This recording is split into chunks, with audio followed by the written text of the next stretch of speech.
오늘 본문의 이스라엘 공동체는 어떤 사람들이 보기에는 매우 고리타분하게 보일 수 있었지만 그럼에도 불구하고 그들은 이 전통을 소중히 여겨서 하나님 나라 백성이라는 정체성을 지키려고 하였습니다. 그만큼 우리의 신앙에 있어서 전통은 중요한 요소입니다. 그런데 한국 교회 내에 이 전통에 대해 잘못된 오해가 만연해 있습니다. 한 번은 제가 유학을 간다고 이야기했을 때 이렇게 말하신 분들이 계셨습니다. 성경만 읽으면 되지, 꼭 공부해야 하나? 저는 이 말을 듣고 충격을 받았습니다. 성경이면 충분하기 때문에 유학도 필요 없고 공부도 필요 없고 다른 책 읽을 필요도 없다는 말은 기독교 내에서도 매우 극단적인 반지성주의이기 때문입니다. 안타깝게도 이런 생각을 가지신 분들이 한국 교회 안에 꽤 많습니다. 특히나 종교개혁의 구호 중 하나인 오직 성경이라는 말을 오해하시는 분들 중에 이런 분들이 많습니다. 물론 이런 자세는 종교개혁을 완전히 오해하고 있는 것입니다. 오직 성경이라는 말을 이해하려면 그 배경이 되는 가톨릭을 이해해야 합니다. 가톨릭은 성경에 대한 해석 전통과 교도권이 성경과 같은 권위를 가집니다. 심지어 어떤 가톨릭 분들은 성경조차 교회가 정하는 거라고 말하기도 합니다. 이렇게 성경과 교회 전통의 권위가 동등하다면 교회가 부패했을 때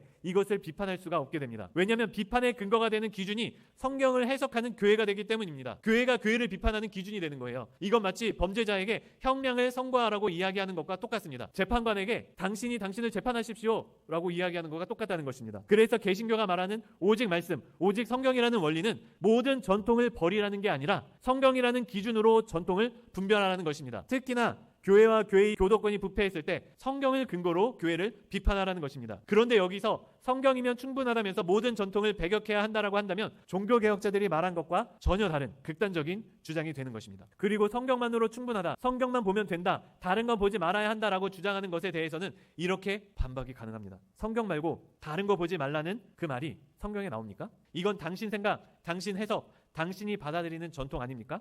그러면 성경 말고 다른 거 보지 말라는 당신의 말도 들을 이유가 없겠군요. 정리하자면 오직 성경이라는 구호는 전통을 부정하자는 게 아닙니다. 그렇다면 이 성경은 뭐라고 말하느냐? 학사 에스라는 성경을 해석하여 이스라엘 백성들을 가르치는 사람이었어요. 성경을 해석해서 가르치는 사람이었습니다.